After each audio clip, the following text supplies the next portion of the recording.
We are live, aren't we? And that's cool.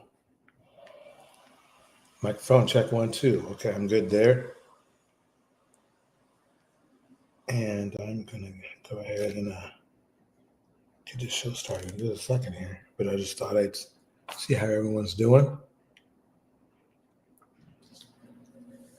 I think today I'll play some intro music just to let us warm up. Where's it at? Right there. And here we go.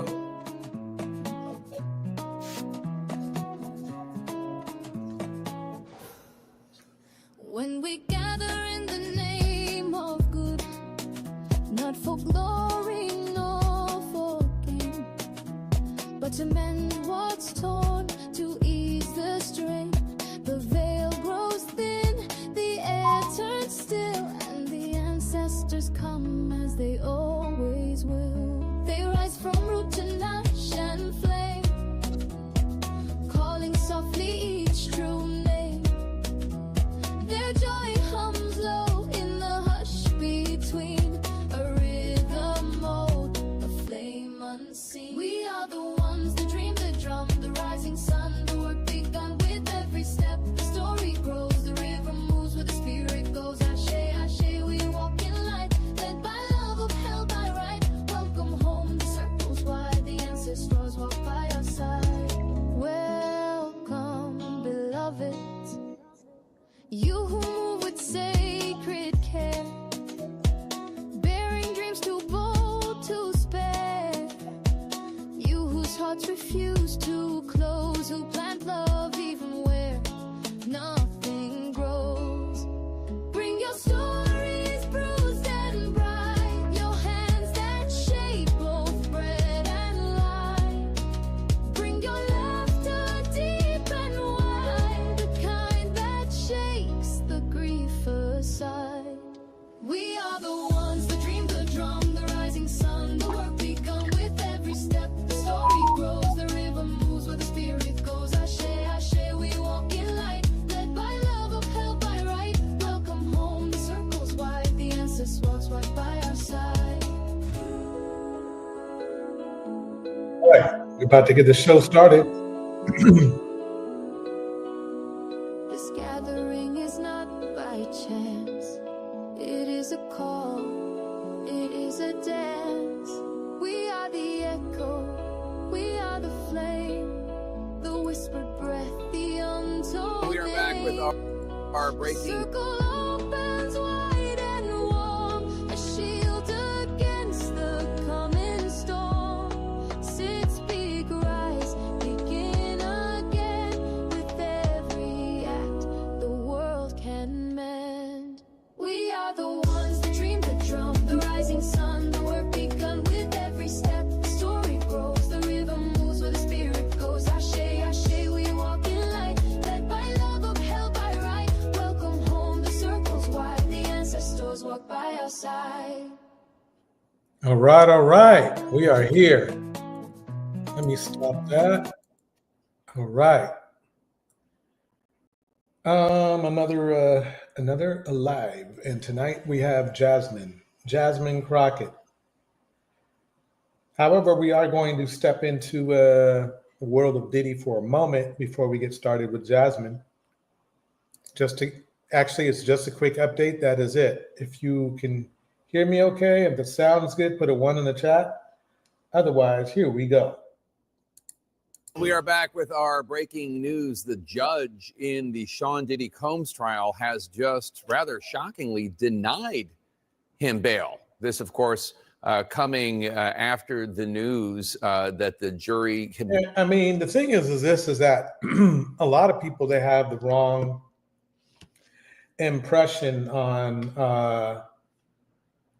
this whole case. And cases like them, I think there is not going to be one example of where a criminal thought they were getting away with something or thought they got off scot-free. And it does happen, by the way, quite often as well. But they think they get off scot-free, but they don't know, or they don't realize the depths of what they've either done, or they don't realize that there are other charges that can be brought up against them.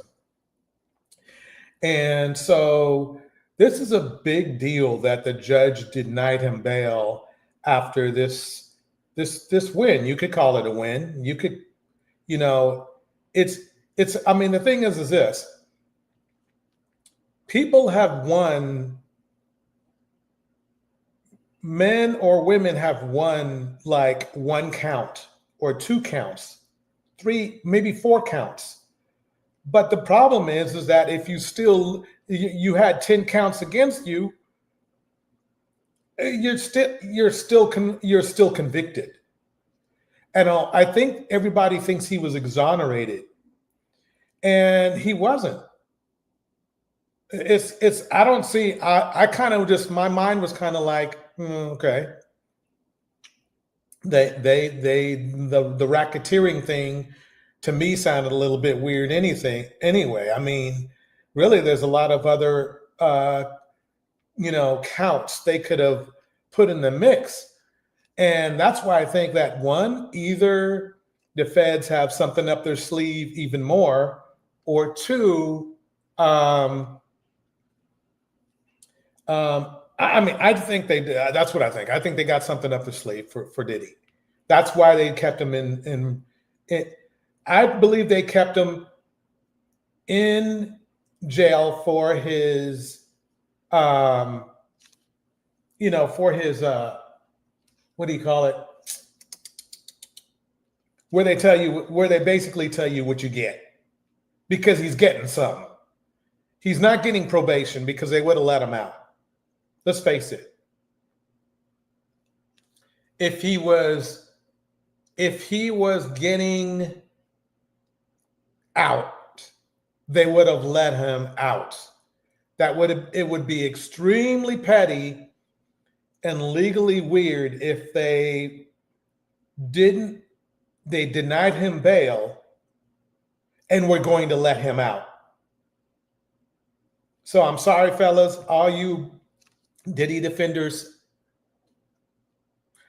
come on. I mean, he ain't getting out. Now, he might be getting out soon, like in a year, 2, 3, 4, 5, 6, 7, 8, 9, 10. But he's not getting out. He's not. They have made it clear the slap on the wrist is not going to be that. Let me play some more. Here we go. Convicted him of 2 of the lesser charges in the government's case against him, finding him not guilty of the 3 biggest and most consequential charges. Do we have Elizabeth Wagmeister yet? Okay, so let's get. Let me just break it down like this. Pimping ain't easy, and it's important that the judge do this, and I'll tell you why. It's bad enough how many pimps we have out there right now. Okay, it's bad enough as it is. You let a dude who, I'm not saying he was a full-time pimp, though a lot of argument can be made for that, but it was enough that would inspire pimps because they think they can get away with it, not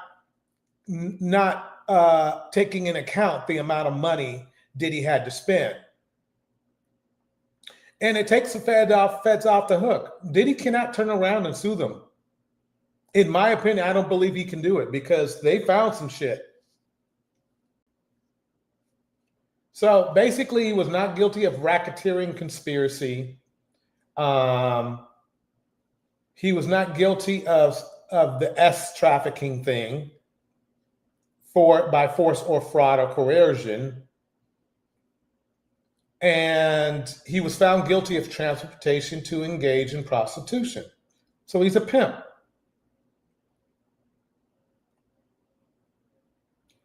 What is so sad about this is this, ladies and gentlemen, he was supposed to be the Black hip hop community's role model, hip hop icon.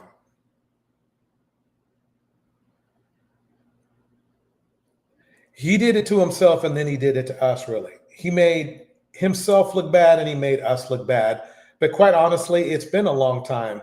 It's not like he started to do this stuff. It's been going on for decades. And then he was found guilty of transportation engagement. Okay, so 2 counts of being a pimp. There have been pimps who've gotten 30 years. I don't think Diddy will get anywhere near that. But there's enough there for the feds to give him a little bit of time. And during that time, I guarantee you not, I think they will come up with more counts. The only thing they want to do right now is make sure that he ain't out there spoiling other witnesses. I think more witnesses will come out and speak, and there will be more evidence. Why it turned out the way it is, I don't know. I really honestly haven't been following it super duper close. But as you know, I used back in the day, I was the one who said something was going to happen back in the day, a couple of years, about a year and a half. I was saying Diddy's all bad and something's going to happen. And it did happen. Do I cheer for this to happen to him? No, I will really wish he was a good guy. That's what I wished. But this clearly proves that I was right, unfortunately. Great to CNN's Elizabeth Wagmeister, who's outside the court, along with Laura Coates. Laura, this is a surprising development. Laura Coates in the house. What are we learning? What are the judge's reasons for not letting him out? Well, we are still learning all the reasons why the judge. It's funny too. He did himself in really to protect from the. I thought it was actually a good play for the feds to actually get an admission from not only Diddy but his defense that he's violent. Denied bail to Sean Diddy Combs pending his sentencing. That can be an indication of a number of things. Remember, the prosecution is intending to ask for jail time in this matter. Each of those charges could provide 10 years in prison. The sentencing guidelines will obviously dictate to what extent that will be followed. Those are the maximum. It is the ceiling, not the floor. But given the number of offenses he has failed to have in the past and the corresponding ways in which you judge someone's category that they're in for the ultimate decision of sentencing, it could be far less than that. I will say, of course, that the judge, by making this statement, essentially is giving a bit of a heads up that perhaps jail time is in fact what he will actually hand down to Sean Diddy Combs. Exactly. It is. I mean, why? Otherwise, if he's supposed to go free later, just let him go free. You know, unless they were trying to come up with, maybe give time to prepare to make sure that their eggs are in a row as far as, maybe moving people around that he might attack, which that is not a good testament for him. When the sentencing does in fact occur, I will also say that this indicates that the judge believed that there were no conditions of release that could have been met that would have satisfied the court in terms of whatever pending threat there may have been to society or the witnesses or victims in this case that as alleged, and that the conditions of release, including a passport being removed, no access to a flight, living in places other than New York, all these things could have been a part of it. You have additional information as well in terms of the why. You know, we don't have the why quite yet. We are waiting from our team inside the courtroom. But when you said that part of the reason why could be that the judge perhaps believes that Combs could be a threat to society or the other witnesses, it reminds me. Hell yeah. I mean, if anything was proven is that this is a violent man. So, I mean, you really, really, really have to be dumb to think that Cassie was the only woman he basically put hands and feet on. That's just the way it is. Me of a letter that Cassie Ventura's attorney submitted just hours ago opposing him being released on bail. Jake, I want to read you a quote from his letter. It says, quote, Ms. Ventura believes that Mr. Combs is likely to pose a danger to the victims who testified in this case, including herself, as well as to the community. Now, before this trial began, Laura, remember now, they caught Diddy trying to manipulate people earlier in the case. So I guess it's been a year, man. So basically, why should he stop now? Why should he stop now? He's got other cases that are coming up, I guarantee you. And it's going to be very interesting. Remember that there were 3 attempts at bail from Combs's defense, all of which were denied by 3 different judges, one of them being the judge who is overseeing this case. Now, part of the reasons why the prosecution had alleged that he was tampering with witnesses, that he was trying to manipulate witnesses from behind bars, the prosecution had said exactly. You can, and believe it or not, they might be able to bring that up. Welcome, Deontay. Good seeing you. Deontay says, I don't like Diddy. He deserves the sentence he's going to get. But I'm glad they didn't find him guilty of RICO, because that would have set a terrible precedent. Yeah, it was kind of like a stretch. I'm interested to see why they went that way. I guess that was the one that was, I guess, the big fish. But yeah, I agree. One point that Sean Combs was paying inmates at the MDC to use their phones in jail. So that was one of the reasons why the judge denied bail before the trial, as he was awaiting this trial. But again, we don't know the reasons yet. A perfect segue here, Jake, as well, because we're learning that the judge says this on the bench, essentially that he had denied bail when it wasn't mandatory before the trial, and, quote, sees no reason to reach the opposite conclusion now. He's also quoting the defense at different instances when Combs' own lawyers acknowledged his violence towards his former girlfriends. Exactly. So his lawyers had to concede that he was a violent man to get him off the RICO charge. Wow. So basically, yes, it looked like the feds messed up, but then at the same time, maybe not.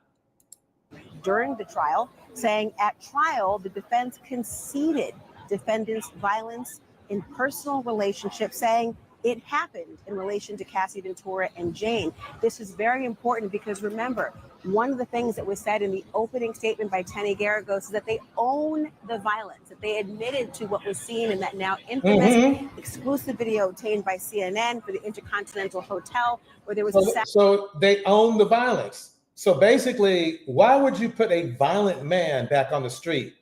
Now, some dummies might not care. I mean, there is a huge, Diddy's fan base is gigantic and ignorant. So, and what I mean by that is that they basically only care about him. They don't care about the people he's destroyed, the image he's giving our community, or anything like that. And maybe it's because our community is so used to this. Let me turn this on here. Deontay says Diddy is about to lose tens of millions of dollars in civil court. Yep. Once this trial is over. I could not disagree with that one bit, Deontay. I think he is going to lose literally there's nothing, the blood's in the water. Deontay, that blood is in the water. Here we go. Savage assault against Cassie Ventura. And of course, the defense, the prosecution during trial said, well, domestic violence is not a defense of sex trafficking. Well, he wasn't convicted on that, but you can better believe that the notice from Cassie's attorney and others probably weighed very heavily on this judge's mind.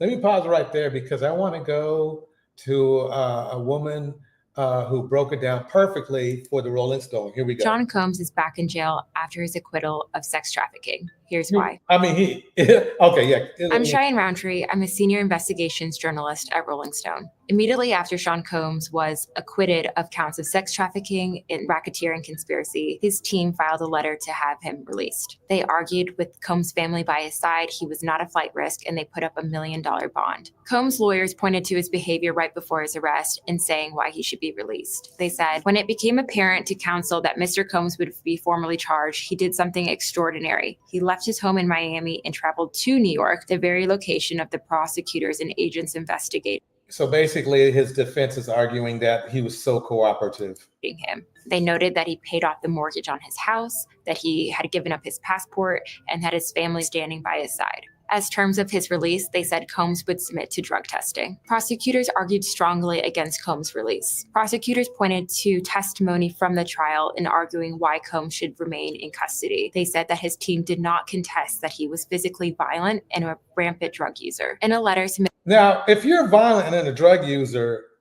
I mean, it would be irresponsible for any branch of the justice system to let you out. Those are like, that's just a recipe.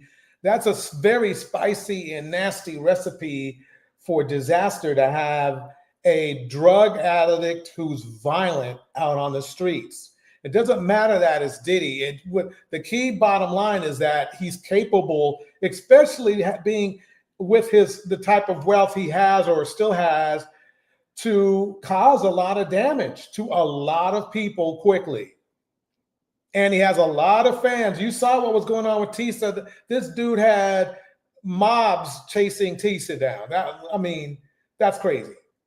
Submitted to the judge, the government said, quote, a detention is mandatory following a conviction of this offense. The government has been unable to locate a case in which a defendant was released from custody following such a conviction. The government added that Combs did not meet his burden of proof when it came to. So basically, what they're saying is that he's, like I said before, he's been convicted. I don't know why everybody acted like he was like somehow exonerated. You know, if the other two counts were something like speeding or jaywalking, yes, then you could define that as, as being exonerated. But the fact that he's been pimping, it just shows you the level of ignorance in our community. Those are serious charges. They're not like extraordinarily serious charges, but they're serious enough that somebody can do time. Pimps be doing times. Some pimps go in for 100 years. Some pimps 30 years. Some pimp recently went in for 30 years. So yeah, they'll probably give Diddy a deal and he'll do 5, maybe 10, more like 5. But we'll see. Showing that he wasn't a flight risk and that he wouldn't be a danger to the community. Cassie Ventura's attorney and another government witness also submitted their own letters to the court. Cassie's attorney, Douglas Wigdor, said, quote, Ms. Ventura believes that Mr. Combs is likely to pose a danger to the victims who testified in this case, including herself, as well as to the community. Now that the judge has denied his request, Combs will stay in custody until his sentencing. Charlie Kirk, a guy who dropped out of. Let me pause this. Since we spent a little time, let's go ahead and get right into it then. What time is it? It's 23. Yeah, we're gonna get into it. Let's break down right here. Here we go. Do you know what we're here for? You know we're here about AG. I don't think you know what you're here for. Well, you the one talking about. I think your fake eyelashes are messing up. No, ain't nothing. Oh my Hold on. Listen. Order, Mr. Chairman. That's beneath even order. Look at this woman right here. I mean, she might be listening to the red pill rhetoric because she went straight for the lashes.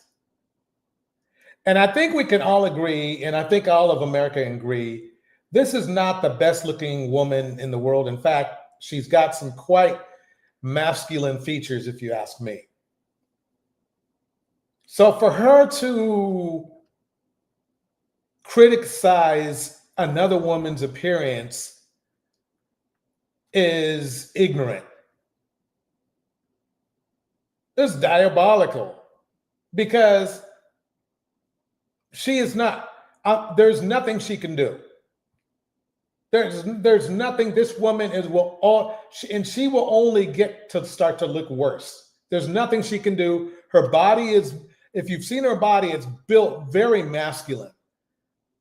Her facial features are very strong and masculine.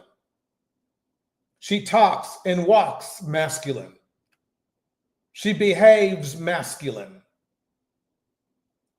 Hey, some guys like that. But there's nothing exceptional about this woman's looks that says, wow, ooh, Jasmine, ooh, Jasmine, she got you good.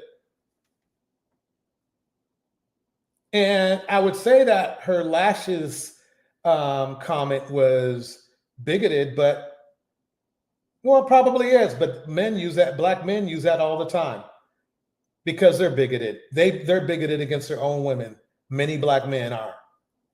The engagement order of your committee. Order. I do have a point of order, and I would like to move to take down Ms. Green's words. That is absolutely unacceptable. How dare you attack the physical appearance of another person? Are your feelings hurt? Her words down. Oh, girl, baby girl. Oh, really? Don't even play, Baby girl. I don't think we are gonna move, and we're gonna take your words down. I second that motion. So, you agree to strike your words? Yeah. Okay. Ms. Green agrees. See, this is the weird thing is that she's a representative. And she's also an antagonist. It's like, which please? I mean, and I think she's in charge of some doge or something, who knows? And for this woman to be behaving like this, remember, she incited it. Nobody was bringing up lashes and shit except for her. So she deserves the beach body. No, not the beach body. I forgot what they said, but it was funny. Agrees to strike her words. I believe she needs to apologize. No. Perry, okay, hold on. Then after Mr. Perry's going to be recognized, then Ms. Green I'm not has 4 minutes and apologizing. 21 Well, seconds. then you're not striking your words. I am Mr. not Perry. apologizing. Now let's go. Come on, guys. It's me. Ms. Crockett. I'm just curious, just to better understand your ruling. If someone on this committee then starts talking about somebody's bleach blonde, bad built butch body, that would not be engaging in personalities, correct? A what now? Chairman, I make a motion to strike those. Let me bring that back. Let me bring it back. Butch body. That I gotta bring it back. She got him. Understand your ruling. If someone on this committee then starts talking about somebody's bleach blonde, bad built butch body, that would not be engaging in personalities, correct? A what now? Chairman, I make. Now let's go. Come on, guys. Ms. Crockett. I'm just curious, just to better understand your ruling. If someone on this committee then starts talking about somebody's bleach blonde, bad built butch body, that would not be engaging in personalities, correct? A what now? A what now? Chairman, I make a motion to strike those words. I don't think that's a bad built blonde bush body. A bad built blonde, what body, what? Find clarification on what quality. Chairman, motion to strike those words. Raskin can barely hold it in. We're not gonna do this. Look, you guys earlier literally just you just voted to do Y'all did it first. So You you just voted to do it. Order.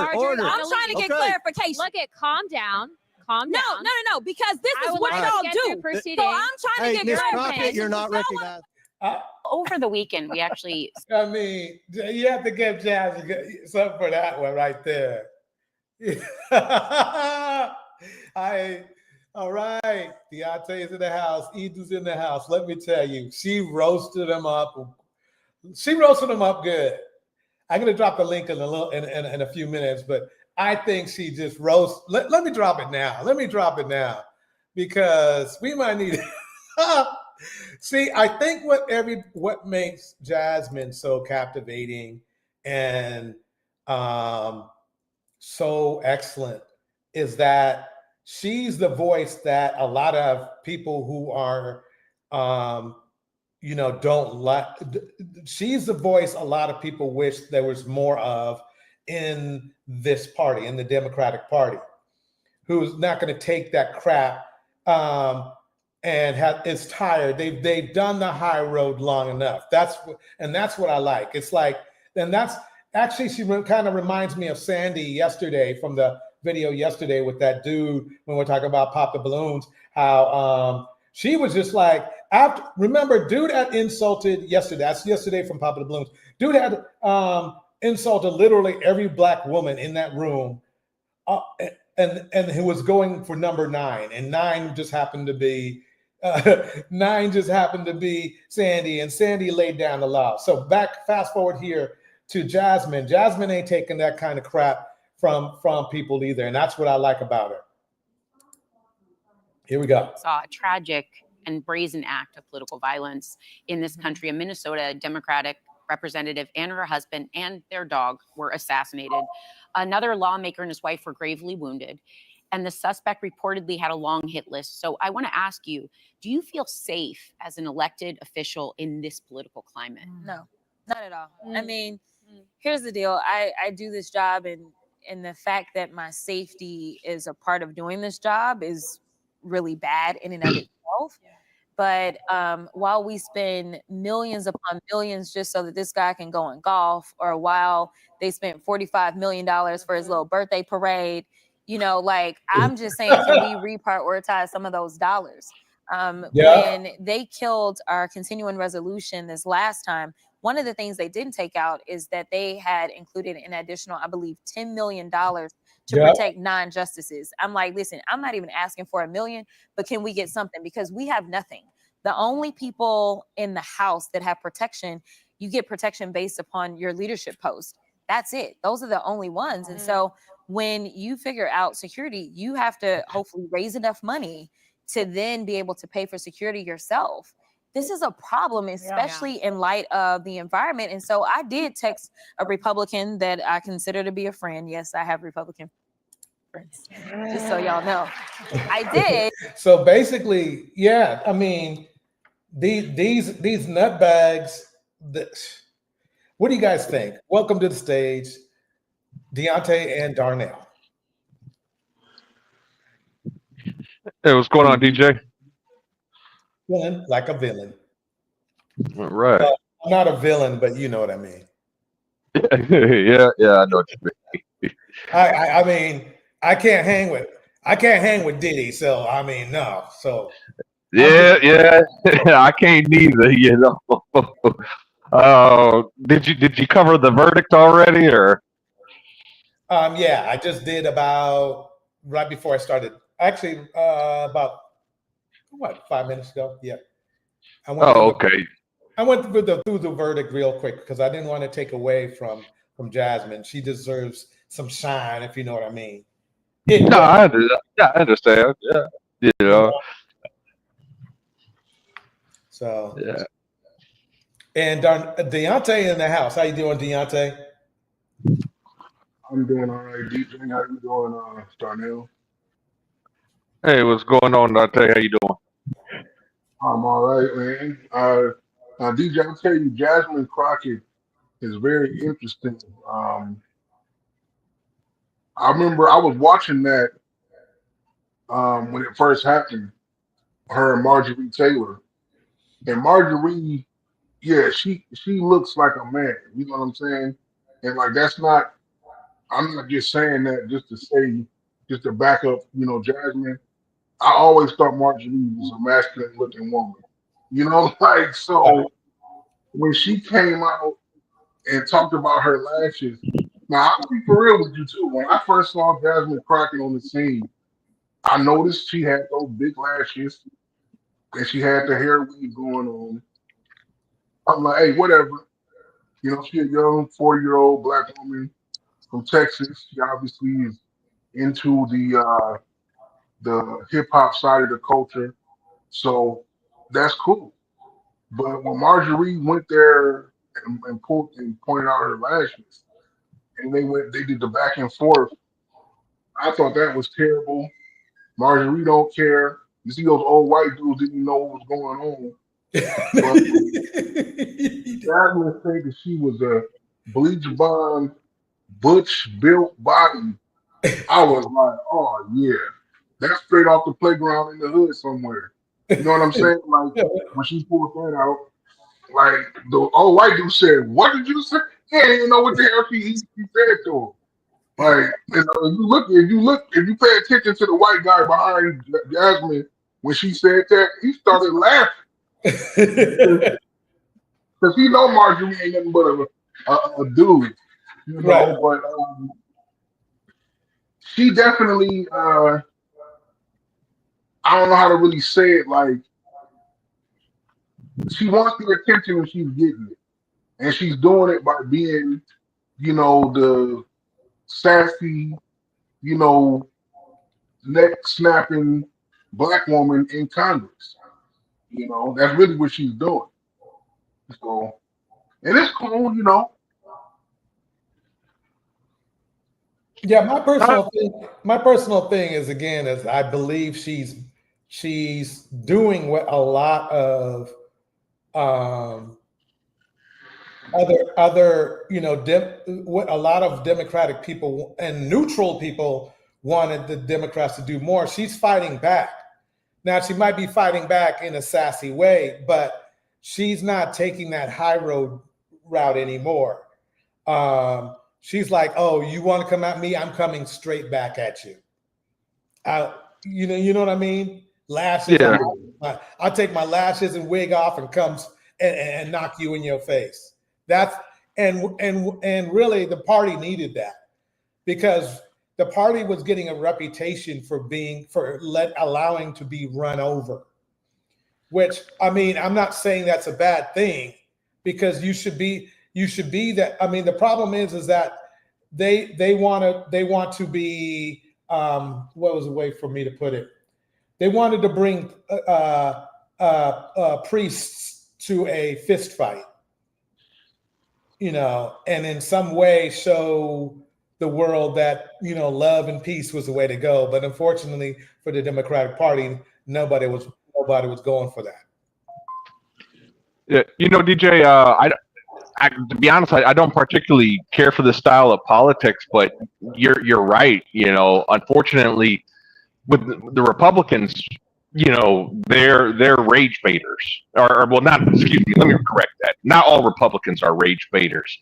All right, but unfortunately, since you know you know, President Trump entered politics, when he, you know, ran his first term, you know, unfortunately, a lot of Republicans went to rage baiting, you know, and, you know, like you said, with the Democrats, you know, they've always tried you know, the high ground, you know, as Michelle Obama used to say, when they go low, we go high. And unfortunately, it's just not working, you know. That's it. Yeah. So no, you know, and I have a lot of respect for Michelle Obama.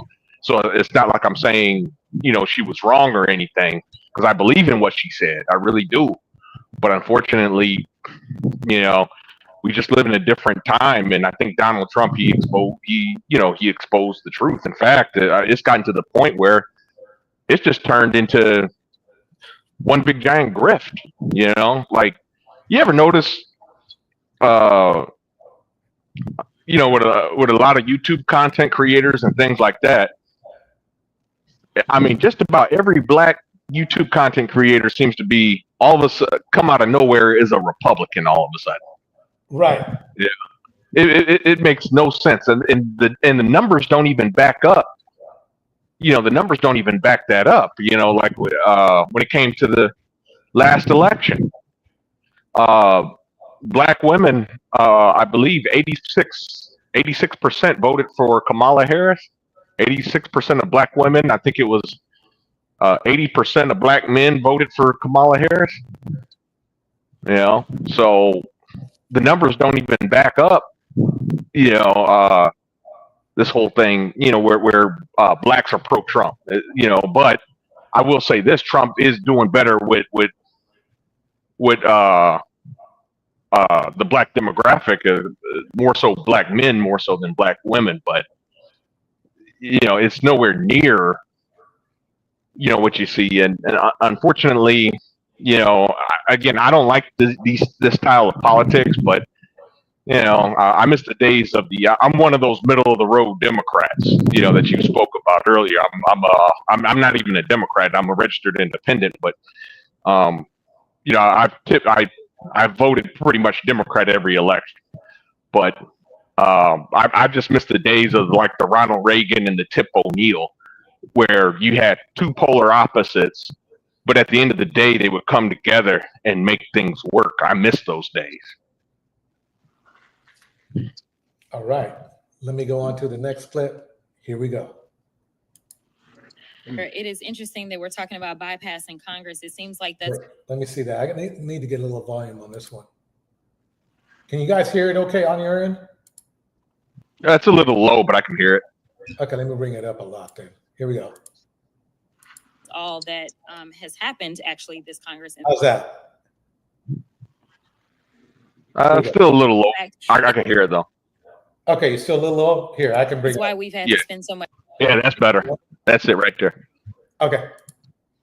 Much time in courts, and thank God that we at least have one branch of government that has decided not to abdicate their duties and has decided that there are things such as impoundment. And so when Congress does make a decision or does sign something into law or has been signed into law by a president, that you can't just bring in your good little friend who helped you get elected to the tune of $300 billion or $300 million and say, hey guy, you get to do whatever you want to, despite what these duly elected people have done. But I digress. But I am going to get back to Elon, because Elon is looming over every single Doge hearing. You know why? Because that's supposedly what Elon was heading up. But now they don't want to talk about Elon, because Elon now is a little upset. There's a family spat that's obviously going on, and it is going to play out, it seems like, all over Twitter. But nevertheless, let's talk about some of the things that we should be talking about. And you know what? Every time I come in here, I really do wonder, what is the point? Like, why are we here? Because it doesn't seem like we're doing efficiency, right? Like, have we seen Elon? No. Have we seen anybody that works for Doge? No. But we're in the Doge subcommittee and we're talking to everybody but the Doge people. So to hear the comments about Stacey Abrams, it really got me going. And a lot of times when we come into this hearing room, it's all about politics.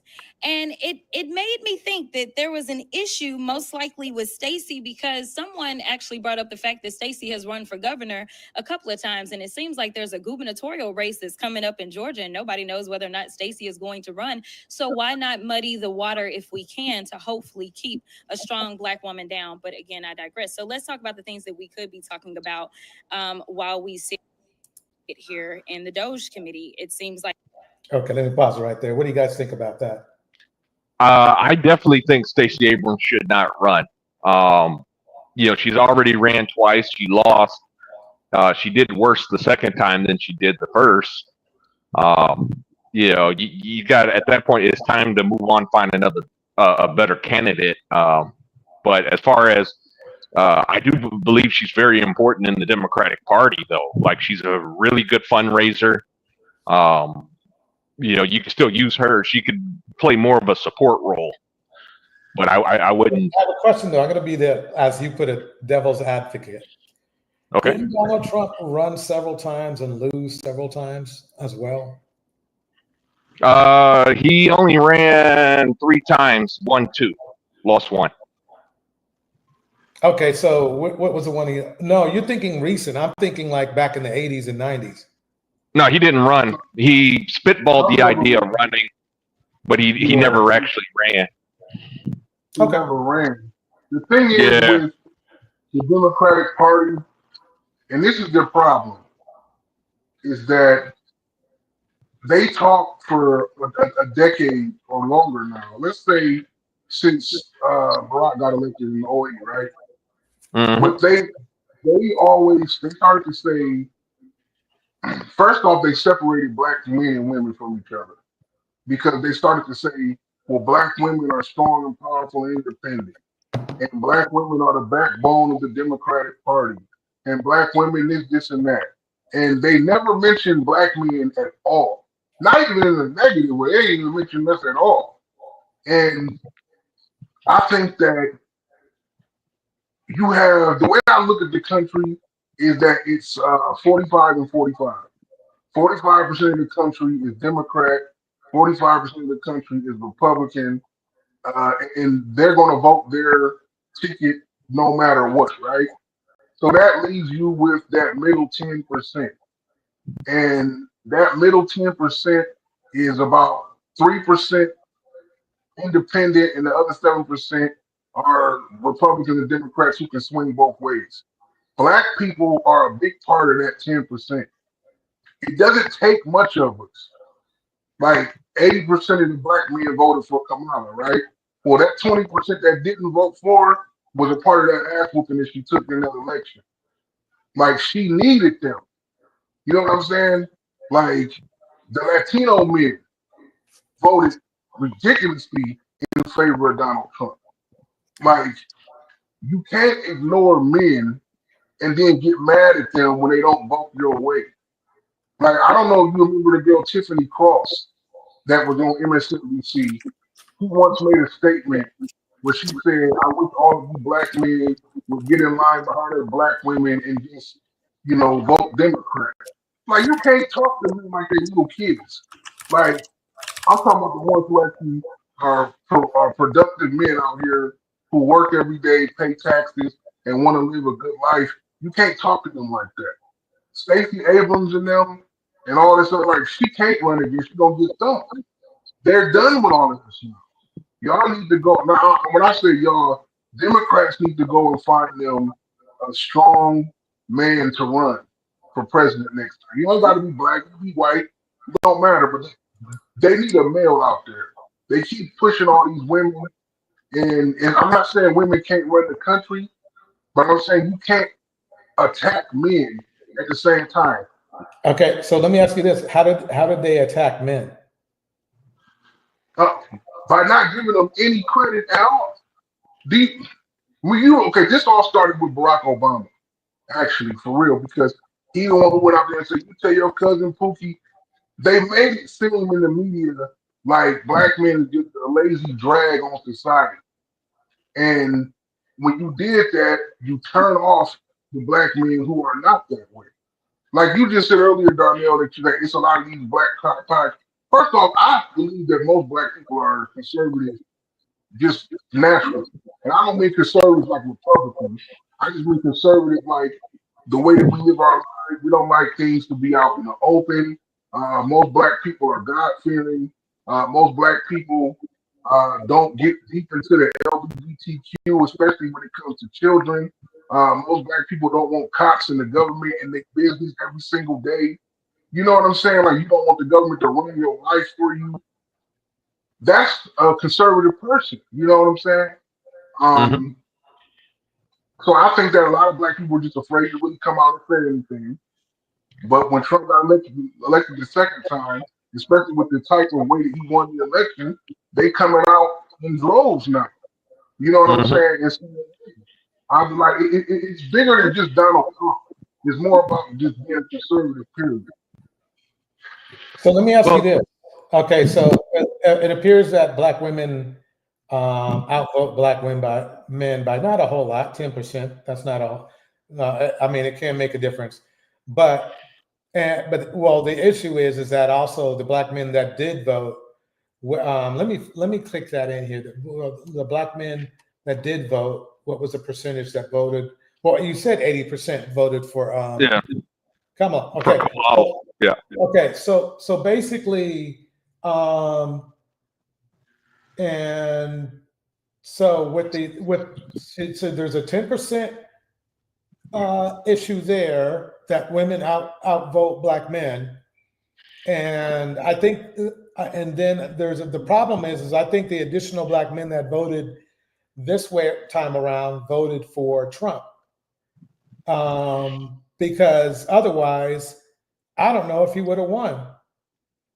Well, he would have won because as far as black men, and that's another issue, is we're being made the scapegoat. You got to remember, 1 out of 3 black men can't vote.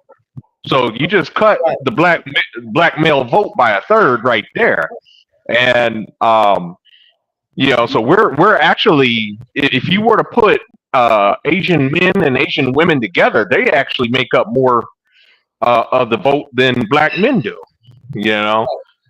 Combined. But so let me ask you this.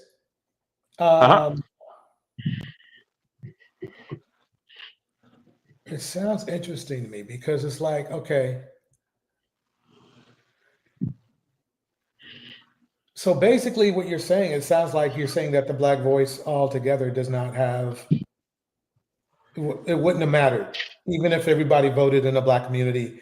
I think Deontay said that the Latin men voted for Trump. So, and that's true. Why do you think they did? At the end of the day, it's the economy. They care about jobs. They care about feeding their family. And as Dante said earlier, okay, let me pause you right there for 1 second. But isn't it every time a Republican gets in the office, those numbers drop?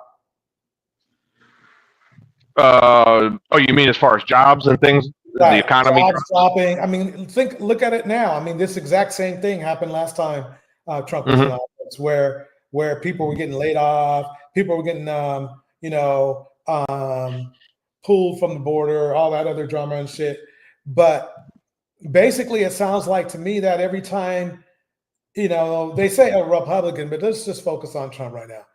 Right now, it seems like every time he gets in office, he initially makes things look better for a minute, like when he was paying off those big company to hire people and stuff in one way or another. What I mean paying them off is giving them benefits of some sort. But then at the end, if you have to remember, the way that Biden got back in was because Trump made such a mess out of the country. I think it's more. I mean, he gets in again, and it's like it looks like to me he's doing the same thing. What do you think?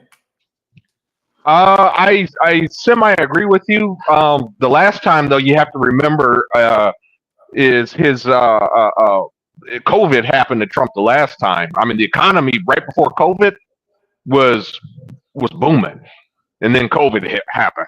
So that was just bad. Bad timing, bad luck.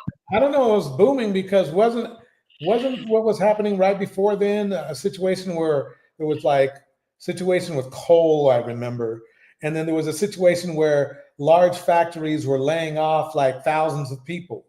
I cannot say for sure right now, but I believe that's what was going on before COVID was official. And let's not forget that he was the person who pulled the team out of China that would have detected this earlier if they were still there. So yes, there's that. No, but Darnell's right though. The economy was doing well. The jobs were up. We were drilling our own oil. We have a lot of oil in America, in Alaska, in the Gulf Coast, and the liberals and the environmentalists don't want us to drill for it over here. They don't mind us, getting oil from the Middle East though.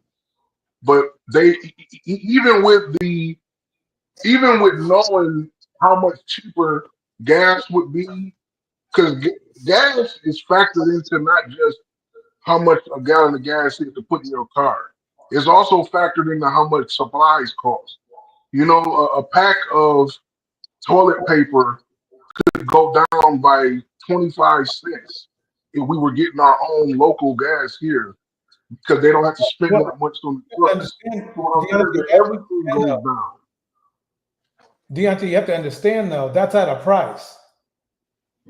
You're looking at, and I'm not an environmentalist. Well, maybe I am. I don't know. Anyway, there's a number one, we shouldn't be using this much gas anymore, especially with all these electric cars out here.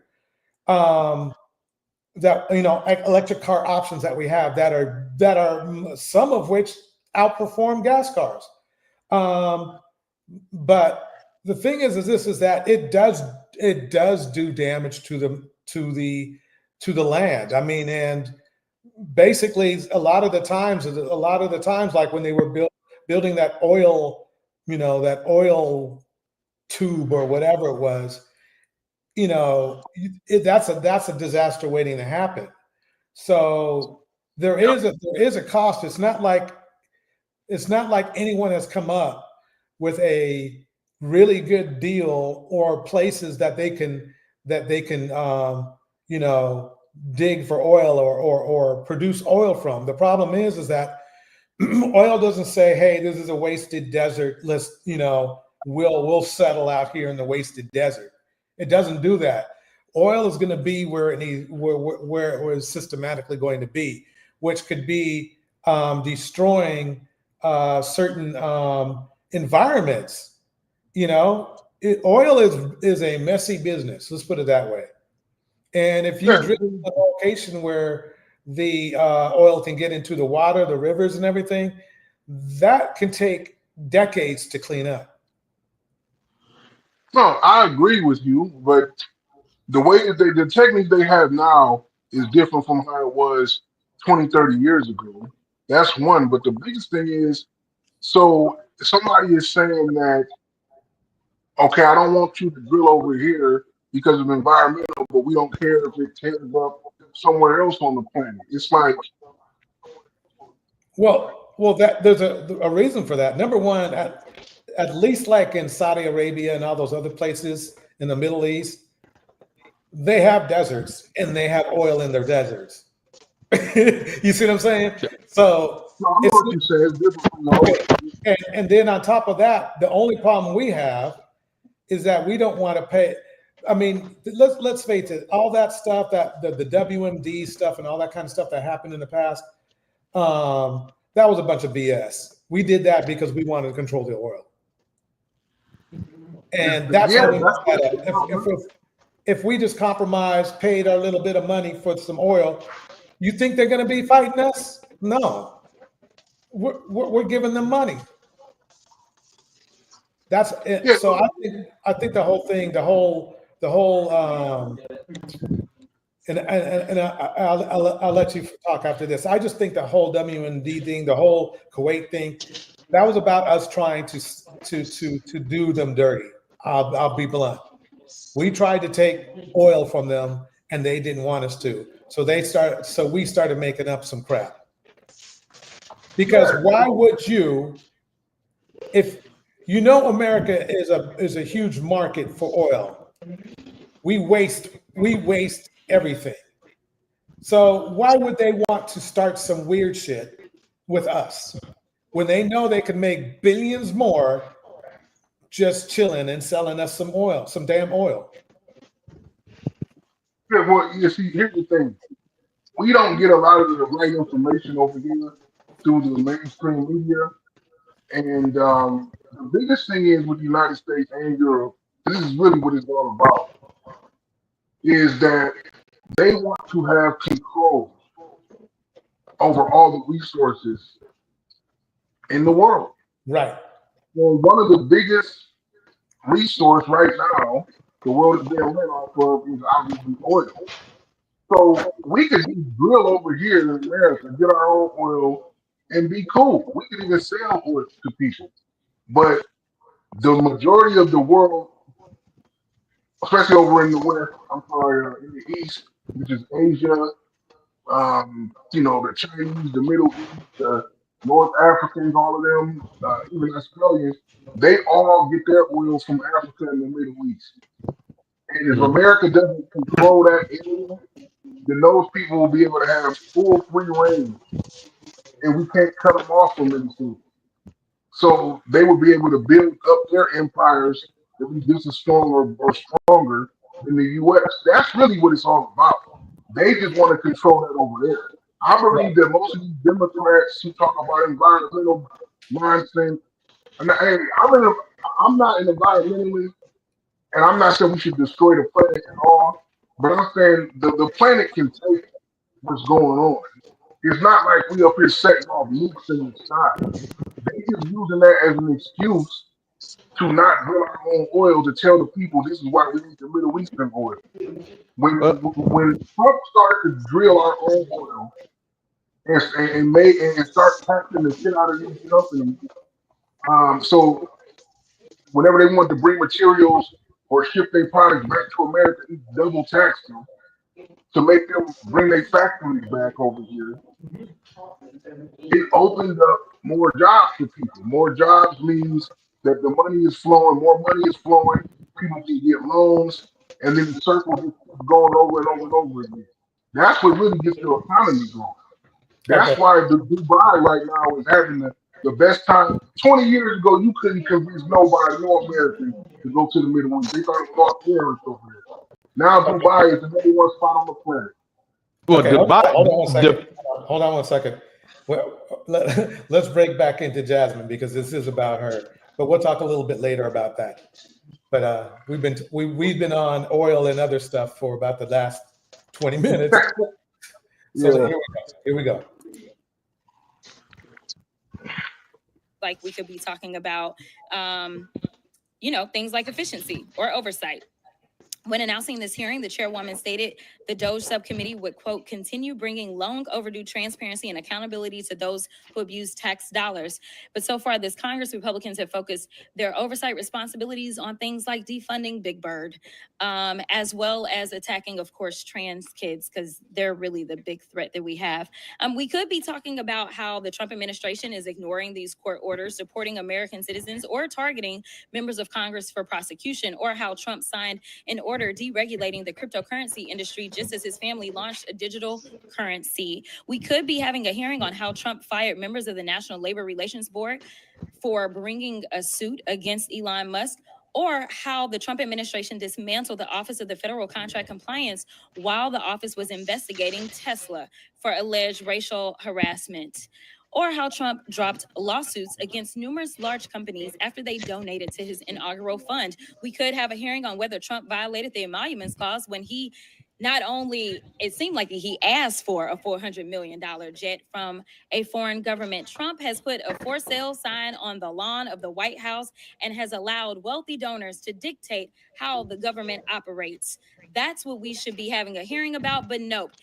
They're here attacking nonprofits that deliver food to seniors and disabled folk, provide childcare and elder care for working families, job training for teens, and shelter for the unhoused. The Republicans and their witnesses have accused nonprofits of being, quote, radical and, quote, addicted to government money. And listen, I try to find agreement where I can. So I am going to say that I absolutely do agree with that statement to a certain extent, because there is a nonprofit by the name of the Heritage Foundation.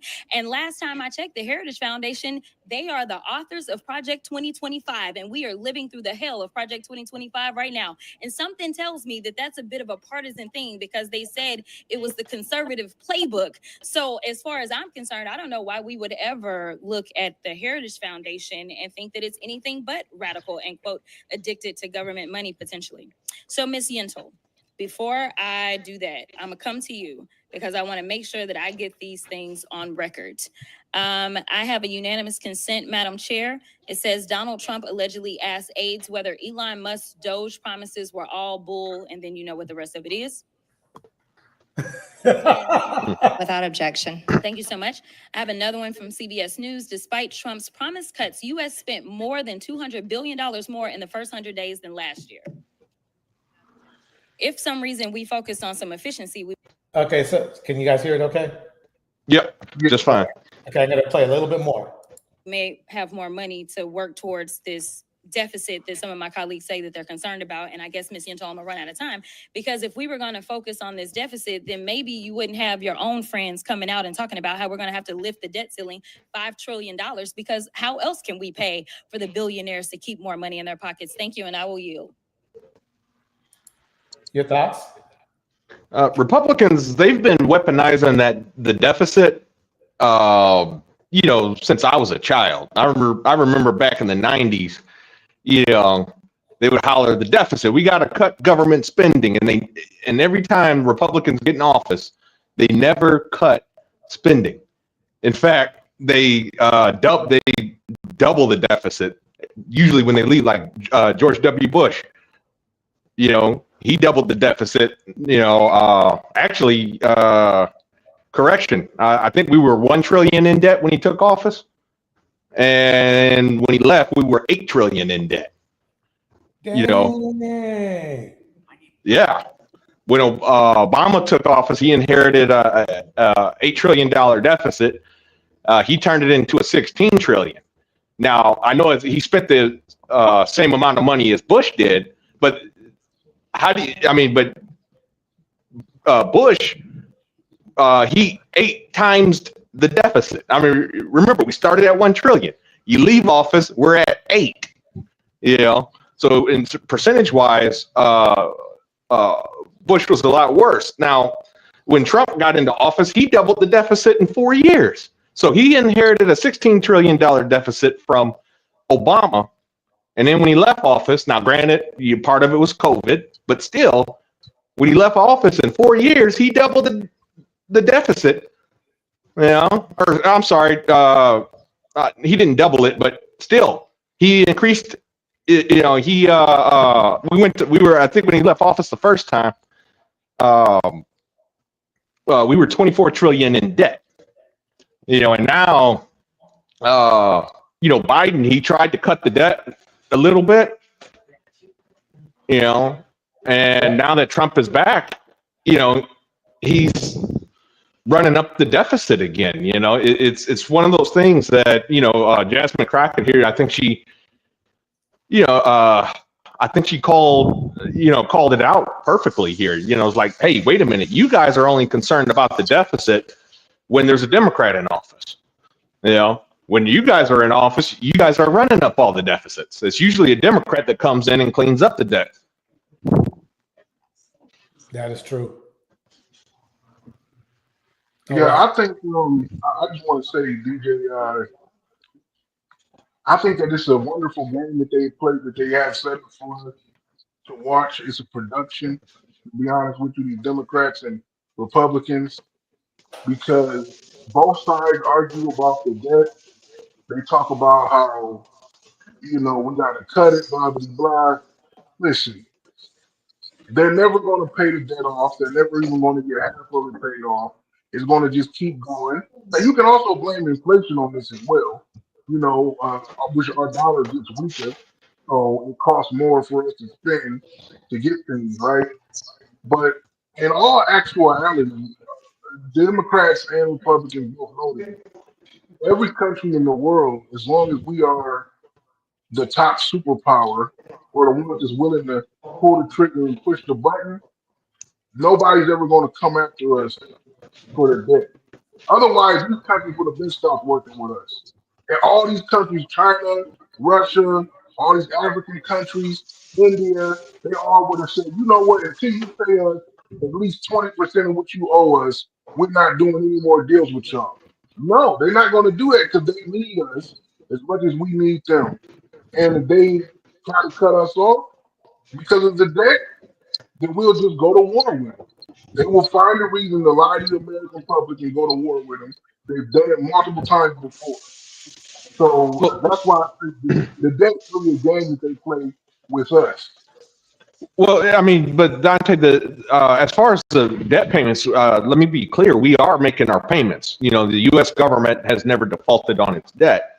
So, you know, or excuse me, in modern times, the United States government has never defaulted on its debt. So, we are making our debt payments. But what the thing is, though, I mean, there's one thing I did want to correct where I feel you're wrong is we did pay off our debt before, after World War II. In fact, fun fact for you guys, we are actually, percentage-wise, debt to GDP, we're actually the same as when World War II ended, you know, just so you guys know. But the thing was, we paid that debt off.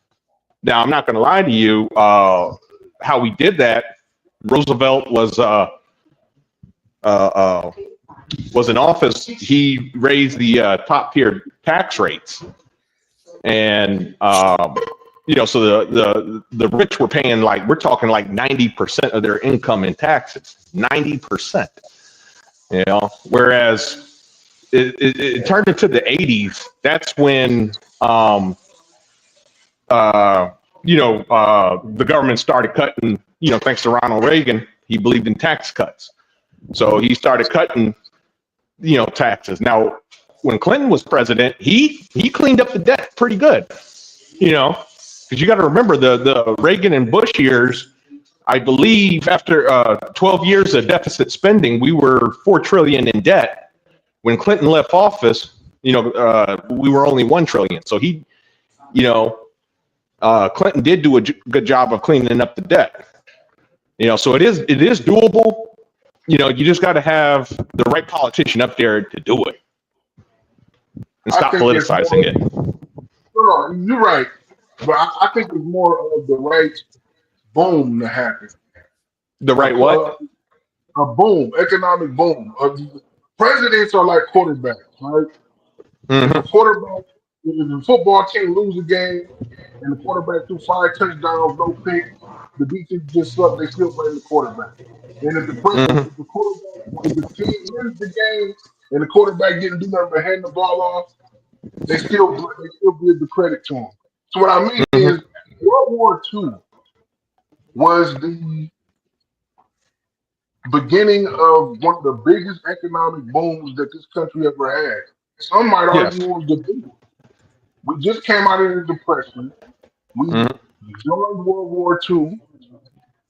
Look at what we did. We built so many factories. I mean, I live in Akron, Ohio. At one point, Akron was the only place on the planet you could get tires from. You know what I'm saying? Like, it was crazy, especially in America. Factories were still built out the ass. Sorry to interrupt. Let me ask you this. It was crazy. Let me ask you this. So, are you saying what Jasmine said was right, or were you saying what Jasmine was saying is wrong? Because we can dive into the history, but we need to bring it back to what she's saying as well. Okay, DJ.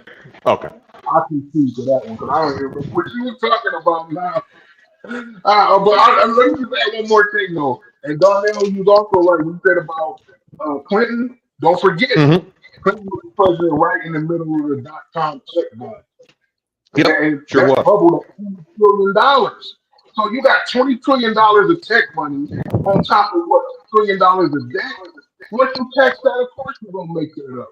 So that's why they own Bitcoin so hard. They hoping that this crypto boom like that as well. But that's it though, DJ.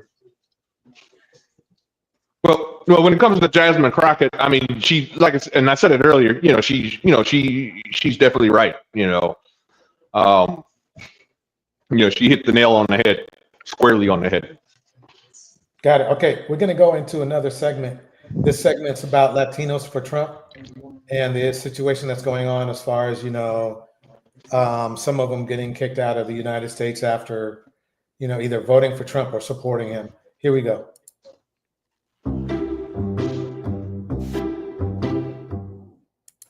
It's about the proximity of whiteness.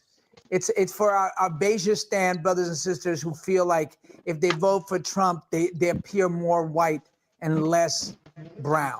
And that's part of it. The proximity of whiteness is still a thing in America. The Republicans really not. What do you guys think?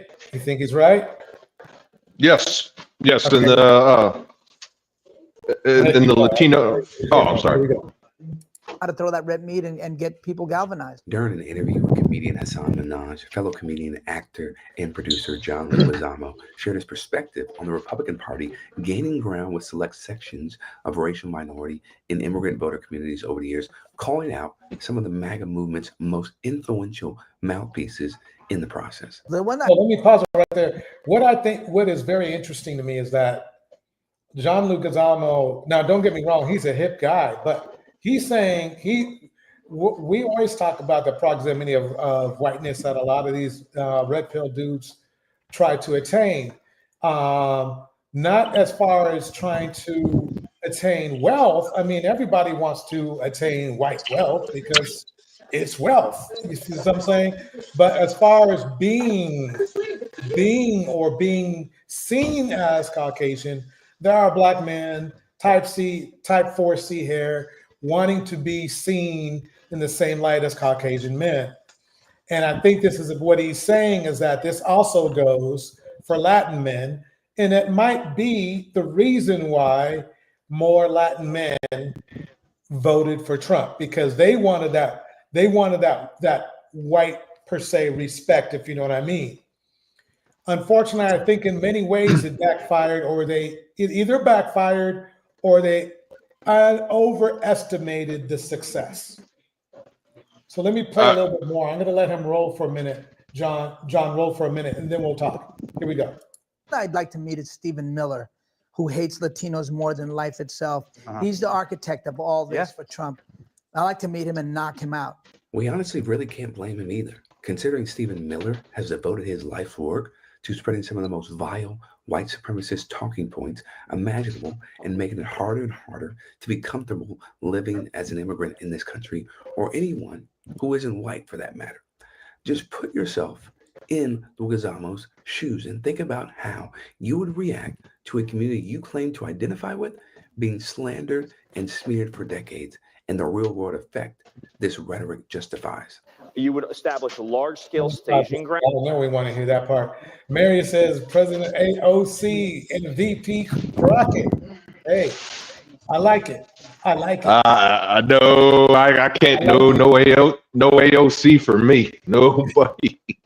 Yeah, no way. Okay. Yeah. So maybe we want this guy right here for president, right? This dude right here. Is this what you can say? Here we go. Grounds for removal flight. So you grab illegal immigrants and then you move them to the staging grounds, and that's where the planes are waiting for federal law enforcement to then move those illegals home.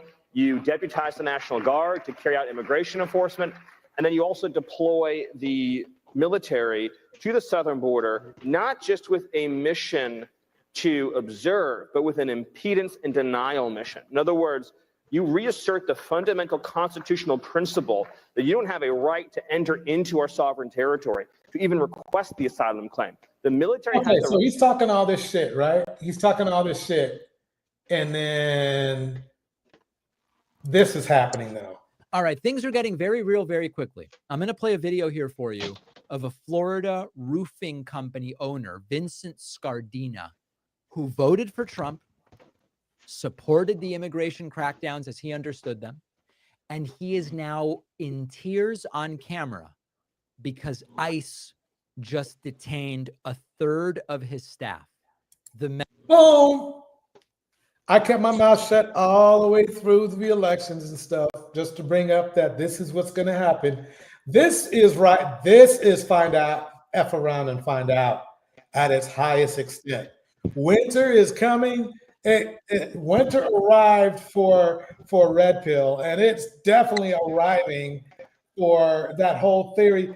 They're literally, I thought these, you know what's funny about Miller, in my opinion, is he, as smart as you might think he is, he must be damn stupid to not realize that the reason why these farmers are making hand over fist money when they're because of farming is because they're not paying. They're not, how many white people do you think is going to be out there in them fields? Black people Not many out there. So who are you going to get? Do you guys see where I'm going with this? Mm-hmm. The thing is this whole illegal thing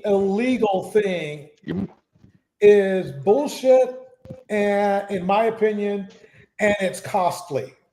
Because the thing is this, I truly believe they know that illegals make the United States a lot of money because we don't pay them shit.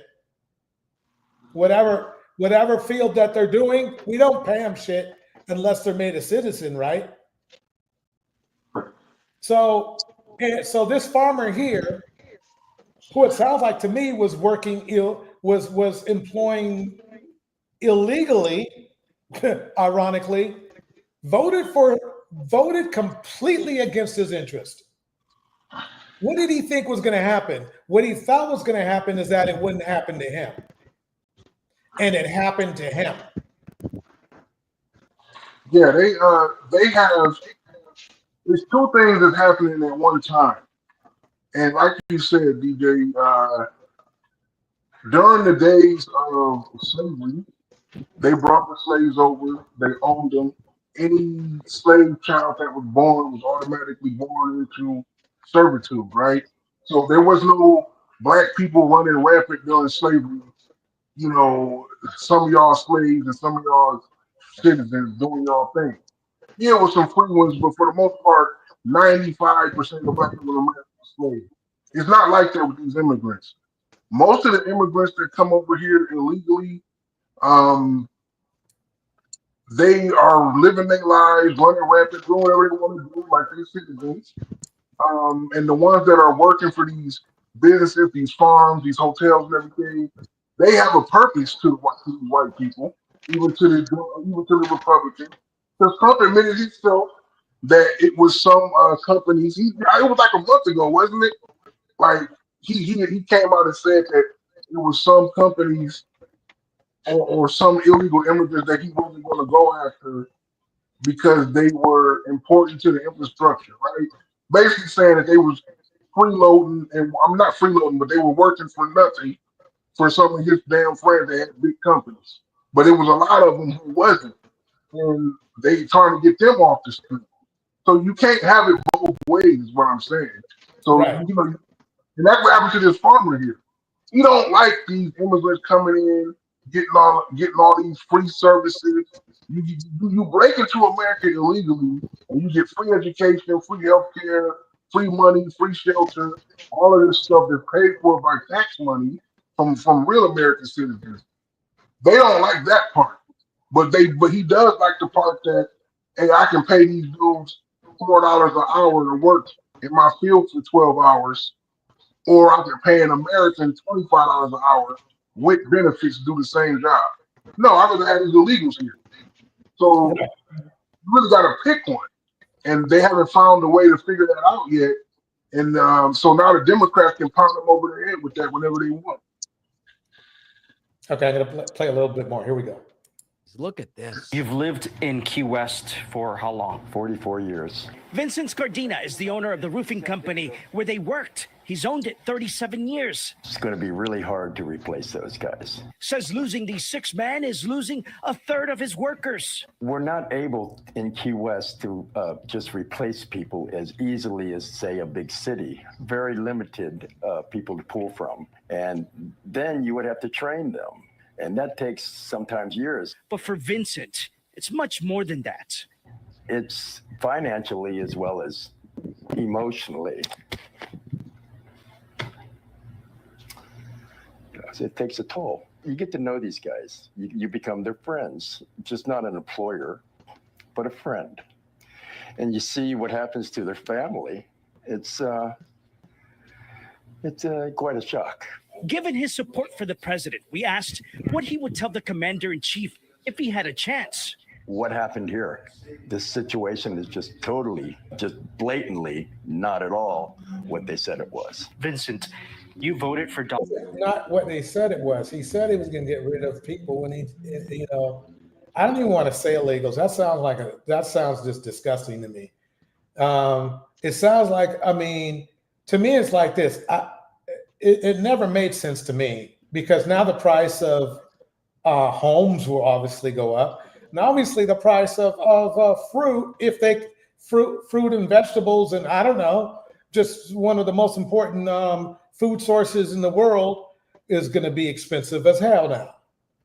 Because I know there's been some automation in machines made where they can do certain things, but there's some stuff and nobody wants to drive them trucks out there anyway. They don't want to drive that automated gear out there, unless you're going to pay them $40 an hour, whether it's a Caucasian guy or Caucasian American guy, or a Black American guy or an Asian American guy. They're going to want some American freaking money, some real deal money. They ain't going to want no little $4 a day or $4 an hour or $10 an hour.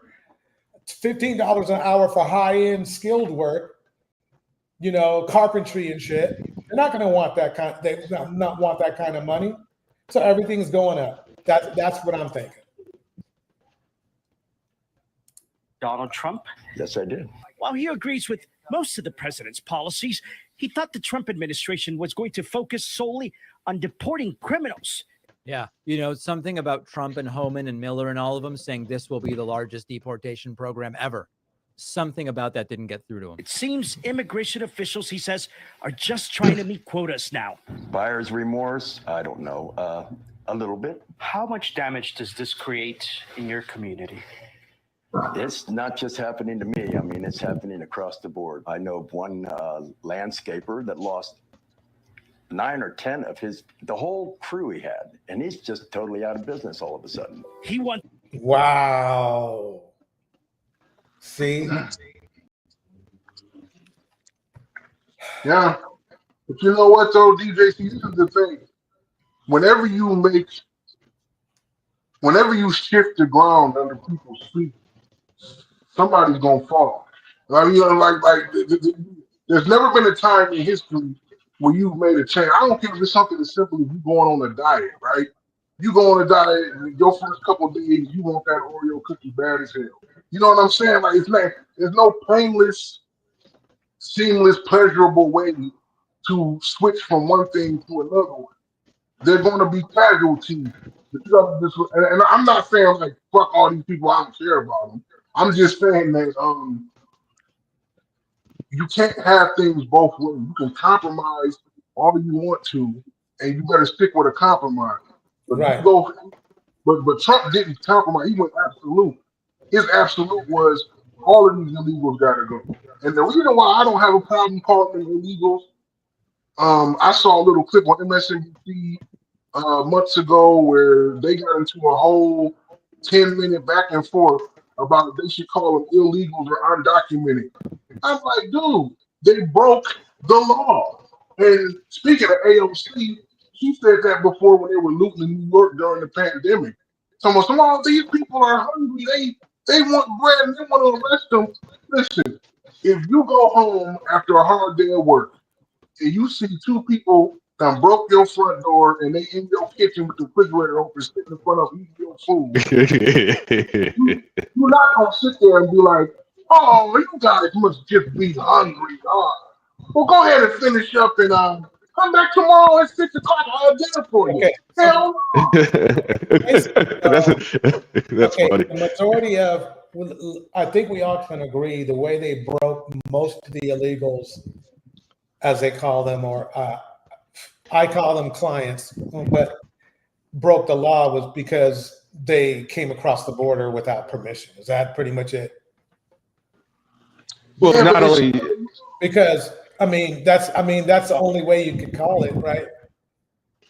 But it's like, okay, see, here's the thing. I don't understand why criminal defense attorneys, especially on the federal level, have not started to use that as some kind of precedent, right?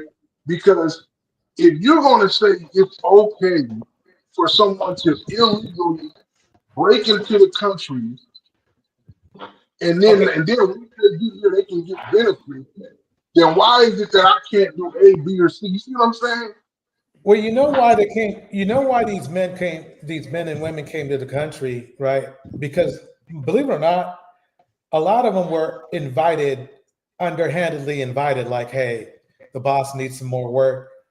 These black people don't want to work in the fields, understandably enough. The white men don't want to work in the fields. So if you can get over here, we got work for you. Do you know how many times that was said?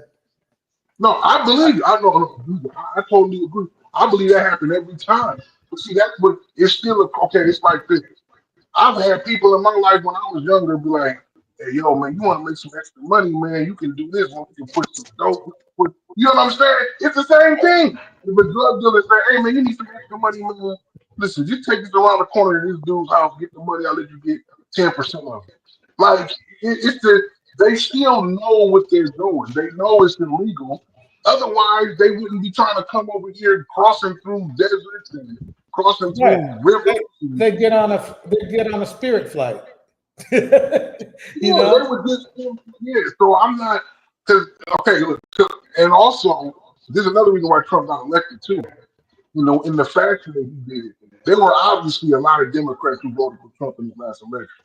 The numbers say, that many, like, you know what I'm saying? They Okay, did not like I what have was another going on point to in bring up as City. well. What was it? Dang it, I just missed it.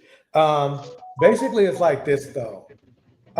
These men are coming back because what's going to happen is they're going to find a way, whether it's on the under or not, to bring these workers back. That was, you see, what everybody doesn't realize is that getting rid of these, per se, they call them illegals. They're sending back a skilled workers for work we don't want to do, whether it's farming or whether it's building houses.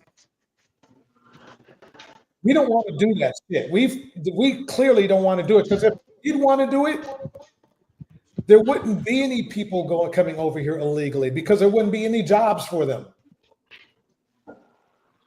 So let's face it, this was just BS it was BS. It was stupid. Because, oh yeah, absolutely. If the person was a deleter or a grape or anything like that, yeah, by all means, send that person, they're gone. Send them out, send them, gone. But we're a lot of, that's the point I wanted to make too, is we're using a lot of law enforcement resources instead of defending Black women against monsters, regardless of race, right? Or making the Black community safer or better.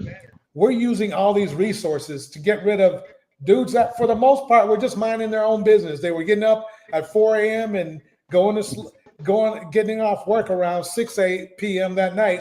They get up at 4 p.m. the next morning. And I don't know about you, but most farms, they're in isolated areas. So it's not like they're affecting the crime or the issues in like the city, the inner city. So believe it or not, this benefits our community. I mean, this is a huge, not benefit, but problem for us, because us good Black people, we're not getting protection, because they're sending out police officers, they're sending out ICE. You heard they were sending out the Army. You heard they were sending out anybody with a badge on to get these men and women out of the United States, who are making things cheaper. They were making. Oh, go ahead, Daniel. I was just going to say, I mean, I understand, that yes, they work for less and they do make things cheaper, but that's not necessarily a good thing, because you got to remember. Now, I believe you when it comes to the agriculture industry. Like, yeah, you're not going to see white people and Black people out there, picking produce or cotton or anything like that. Not for the kind of wages that they pay, but certain things like certain trades such as drywall. But we ain't ever picking cotton again unless we're. Oh yeah. No. Go ahead. Yeah, that's what I said. I mean, we ain't doing it. Not for the money that they paying. Right. And but when it comes to like the houses and building houses and things like that, I mean, a lot of that is, it is skilled labor. Doing drywall and things of that nature. Drywall, flooring, roofing, you name it. You got to know what you're doing. You can't just, you can't just be anybody. And well, you know what I mean? It's the same in agriculture, but I get your point.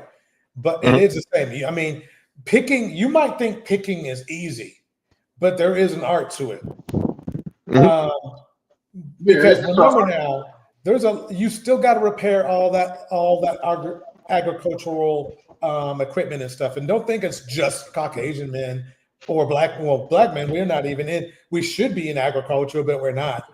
But it's not just Caucasian men fixing this equipment. I would say even where I'm located, at least 80% of the people who whether they're serving me meals or fixing my car are of Latin descent. You see what I'm saying? So that can't even be said. The issue I have is like it has. Let's ignore the humanity part of it all. It's expensive what they're doing. Because nobody wants to do, and if they get talked into doing it, it's for full dollars. It's like you are going to be paying somebody $20 an hour to get out in that field. Okay, you're going to be paying somebody $50 an hour to build that house. It ain't gonna be wow, look at this. These delicious strawberries are only $150 a pound. Then that'll be gone. Those days will be long gone. I don't know if we can make it without people from other countries illegally. I'm gonna do that because illegal sounds almost derogatory to me. So people of other countries illegally. I really don't think we can do that. Well, I mean, I understand your point, but at the same time too is you got to remember about 20 years ago, wages were stagnant, right?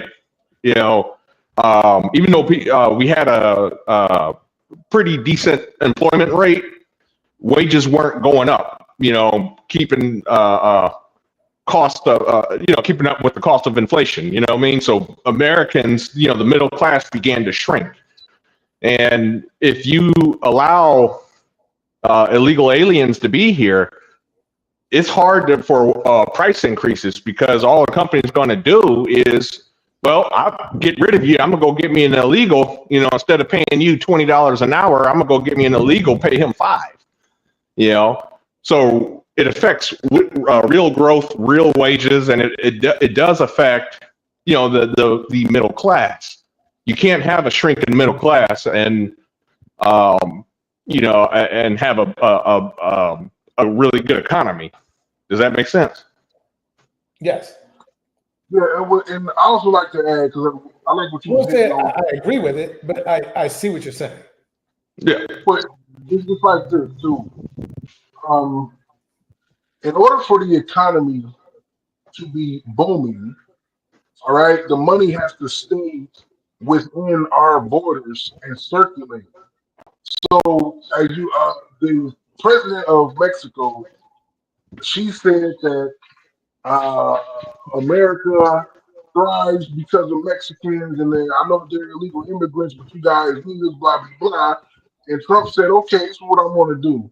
I'm going to start taxing the sheen out of international remittances." And she international said, what? Remittances, when they send money through Western Union. Okay, gotcha.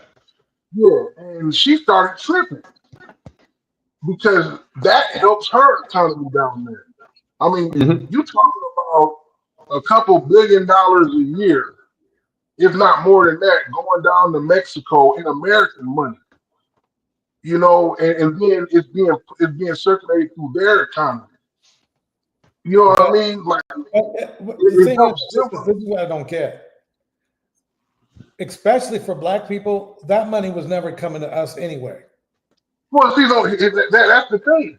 If you put these people in a position to where they cannot hire any illegal people, and they have no choice but to hire people in America to work their fields for them, yeah, it's going to force them to raise their wages, and it's going to also force them to raise the price of their food or whatever that people have to buy to consume. But now all of that money is staying in America, though. I think there's a scenario where Americans go back into the fields. Yeah, I believe it's enough people in this country, especially ones that don't have jobs, that will work those jobs that they getting paid. I mean, people do roofing. You know how strenuous roofing is doing highway work and any of that in the summertime when it's hot outside, you laying on this tar roof. So let me Let me ask you this. Why haven't they done it yet? Because it's been like this for what, 20 years at least? It's like we were just saying. They didn't have to do it because these people they've already found an alternative. They found illegal immigrants who are willing to do this for a wage. I guess what you're saying is that basically then what you're saying is that the owner of a business rather just, if let's say American wanted to work that job, right? Whatever job, you can take your pick. Yeah. You're saying that he's going to choose that these people from another country that are not legal here are taking money away. They're taking money out of the pockets of other people in America. In a sense, yes. Yeah, I'm not just saying that. Let me finish my point. I can't really see that because if the owner is American, right? Mm-hmm. Then why didn't he just, get America first, right? So he's going to hire Americans first. He probably would prefer to do that. Well, because it's wait, let me finish. Even homeless, broke, no money having people, they still ain't going out in them fields. Mm-hmm. Because again, I think what's being missed is that the point is these men, it's not only the price that they're working for, but it's just nobody wants to do that kind of back-breaking labor. Yeah, there are enough Americans who are willing to do it. It's almost like if you gather all the people around in the country who say, but they can do it right now. They don't even have to wait for these other people to leave. They can go there right now. They can pack their bags, get on a boat, train, plane, go to somebody's farm or whatever, grab a hammer, nail, whatever, or whatever, and be working right now. Yeah, but and be working right now, because the thing is that how many times have you heard of, well, my boss, who's an American, didn't want me to work on his for his roofing company because he has his illegal buddies working that job. I've never heard of that. Have you seen any news like that? I haven't seen any news like that. I think that would have been brought out, especially during the elections. I never saw anything like that. No, hold on. You're right, DJ. Nobody's ever complained about that issue. What they would complain about is that why would I do first off, I'm not even going to sit in front of a computer for 8 hours a day and just press the enter button for 4 hours, for $4 an hour. Because that's not enough for me to live off of. You don't matter how you like to work it. It comes back to the pay. Like, I mean, I'm gonna give you this one. Like, it's off of the field. I used to work at a correctional facility, and they started off some of these supervisors, these regular supervisors who watched over the inmates, right? They started them off at $12 an hour. And they used to complain about how stuff ain't getting ran right. I'm like, listen, y'all got these little 20-year-old kids in here watching these grown-ass, manipulating criminals. Y'all need grown-ass men in here. The reason why you're not getting the grown 30, 40, 50-year-old men working here is because you're paying $12 an hour. It's a joke. It's the same thing with the fields. Like, they will go out there and work those fields that they were getting paid the money to. That's what it's all about. Yeah, I mean, if the wages are there to do a job, I mean, hell, I got shot at because for a living for 10 years because they paid me enough. Who would want to go to work in the combat zone, right? Nobody. But see, but that's the thing, you guys. I don't think you're understanding. I mean, basically, why do you think the money is going to change if these other people well, the money has to change if they're the only ones to take the jobs, but I don't know. We'll see what happens. I think we're going to have another part two of this because I still wanted to do that interview with Candace Owens and Jasmine and with Princella. So that's going to be the part 2, another one, because I don't want to run over 2 hours with this one. But this was a good debate. This was a good debate, you guys. We'll do this again probably in another week. I'll make this a series. All I'll do, I ain't changing nothing on my thumbnail. I'm just going to put a number 2 on it.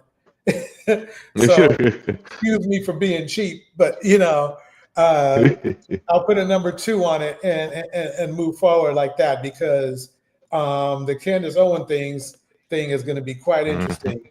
We'll find out what's going on, but everybody give Deontay and Darnell a hand of applause on stage. And go ahead and we'll keep it down to a minute per person for fun. Don't worry, we'll do more of these. Minute per person. Deontay, you go first, and then Darnell.